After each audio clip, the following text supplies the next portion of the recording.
Olá, eu sou Ana Maria Diniz e vou apresentar para vocês o meu resumo que tem como título O papel das macrófitas nas interações tróficas, nutrientes fitoplâncton e zooplâncton em um reservatório semiárido tropical, tendo como os demais autores Silvano Lima do Nascimento Filho, Rafael Henrique de Moura Falcão e Ariadne do Nascimento Moura. Todos os autores estão vinculados ao programa de pós-graduação em Biodiversidade da Universidade Federal Rural de Pernambuco. As interações tróficas têm sido estudadas desde a década de 70 e continuam sendo estudadas até os presentes anos. FRAU 2022 propôs uma rede de interação trófica em ambientes subtropicais e tropicais, onde o fitoplâncton é o produtor primário dessa cadeia alimentar que é influenciado pelos nutrientes, tanto fósforo como nitrogênio. O fitoplâncton vai servir de alimento para os rotíferos, pequenos crustáceos e grandes crustáceos, caracterizando o zooplâncton, que vai servir de alimento para predadores invertebrados. E no topo dessa cadeia está o peixe planctívoro. Em relação às interações tróficas, o tamanho e a estrutura do fitoplâncton são fundamentais para caracterizar essa absorção dos nutrientes nos ambientes e também são fundamentais para influenciar na digestão e ingestão do zooplâncton, que são caracterizados em guildas tróficas. Nessa relação, as macrófitas aquáticas desempenham um importante papel, uma vez que elas podem controlar os nutrientes disponíveis nesses ambientes. Além disso, participam da interação trófica, modificando a estrutura dessas comunidades. Diante disso, o objetivo do trabalho foi analisar a importância dos efeitos bottom-up sobre o fitoplâncton e zooplâncton em áreas de águas abertas, ou seja, sem macrófitas, e em áreas com macrófitas flutuantes submersas em um reservatório tropical no semiárido brasileiro. O estudo foi realizado em Cajueiro, localizado no município de Garanhuns, estado de Pernambuco. Trata-se de um reservatório raso, com 5,33 metros de profundidade. É um reservatório eutrófico com extensos bancos de macrófitas flutuantes e submersas. As amostragens foram realizadas entre novembro de 2018 e 2019, compreendendo um ciclo anual, onde foram realizadas coletas para as variáveis abióticas, além do fitoplâncton, que foram coletadas amostras para análise taxonômica, utilizando a rede de plâncton com abertura de malha de 25 micrômetros, e para as análises quantitativas, as coletas foram realizadas diretamente da coluna d'água para posterior quantificação da biomassa. As espécies foram classificadas em grupos morfofuncionais com base na forma de vida e no tamanho da célula. Para o zooplâncton, foram realizadas coletas da água, onde foram filtrados 100 litros através de uma rede com abertura de malha de 50 micrômetros. A análise desses organismos foi feita em câmaras Chadwick-Rafter e a quantificação da biomassa foi utilizada para a posterior classificação em grupos funcionais com base na estratégia de alimentação.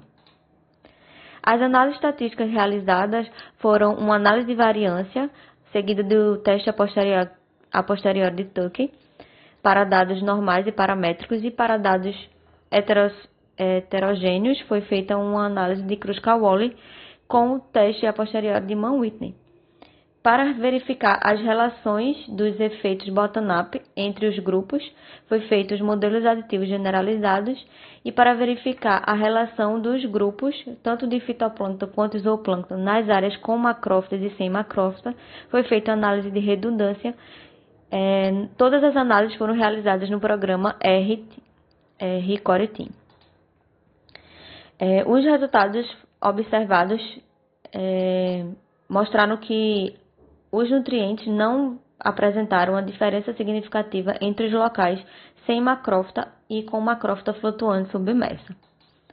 Para o fitoplâncton foram identificados 84 táxons, tendo como as cianobactérias as principais representantes Celomoron tropicale e Rhaphidiopsis raceboschi, seguido da Diatomata cyclothila menegniana e do dinoflagelado Serratium furcoides.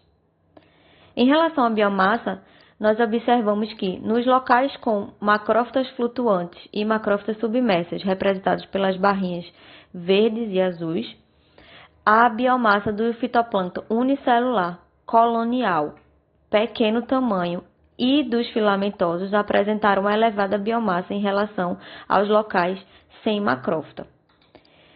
Já o grande fitoplâncton apresentou uma biomassa significativa apenas nos bancos com macrófita submersa.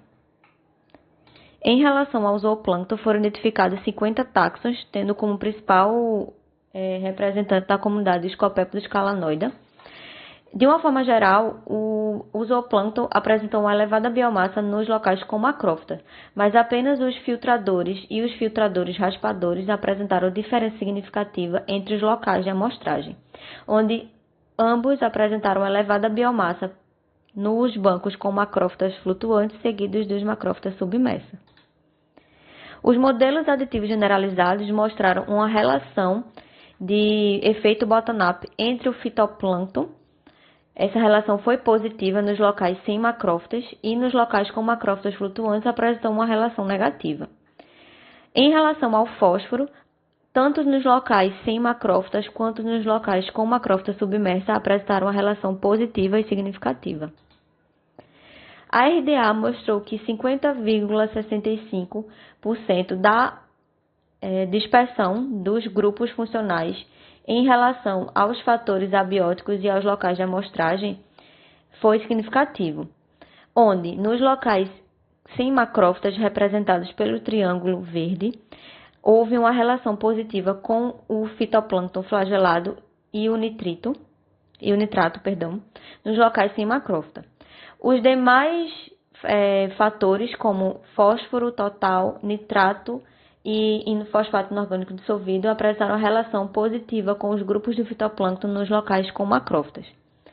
Para o zooplâncton, essa relação apresentou 41,79% de explicação, onde nos locais sem macrófita houve uma relação positiva dos micrófagos, representados pelos rotíferos, com o fitoplâncton flagelado, e o fitoplâncton colonial influenciou positivamente os demais grupos do fitoplâncton nas áreas com macrófita. Então, nós observamos que as macrófitas desenvolveram um efeito positivo bottom-up, tanto para o fitoplâncton quanto para o zooplâncton, uma vez que elas podem suprir os nutrientes necessários para a comunidade fitoplânctônica e também servir de substrato para a colonização. E, em função disso, favorece positivamente a comunidade fitoplânctônica, que pode ter uma maior disponibilidade de alimento nesses locais com macrófita, seja flutuante ou submersa. Além disso, também observamos que, em função do tipo de macrófita, houve uma diferença entre os grupos do zooplâncton, onde macrófitas flutuantes abrigaram maior biomassa de copépodos calanoides herbívoros e de cladóceros filtradores, enquanto as macrófitas submersas abrigaram maiores biomassas de rotíferos e de cladóceros raspadores. Também nós observamos que nos bancos com macrófita houve uma maior biomassa de organismos filamentosos e de grande tamanho, representados principalmente pelas cianobactérias. Além disso, nós observamos que essa relação é fundamental para o desenvolvimento das cianobactérias e principalmente em função do fósforo, como observados em outros estudos, que os reservatórios do Nordeste brasileiro têm uma elevada concentração de fósforo.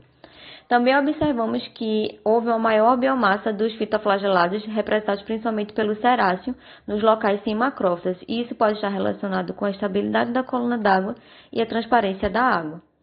Também nós observamos uma relação positiva entre as algas coloniais e o zooplâncton, podendo ser explicado pela evitação da ingestão desses grupos pelas cianobactérias, e uma evitação pelo ceráceo, uma vez que são organismos de grande tamanho.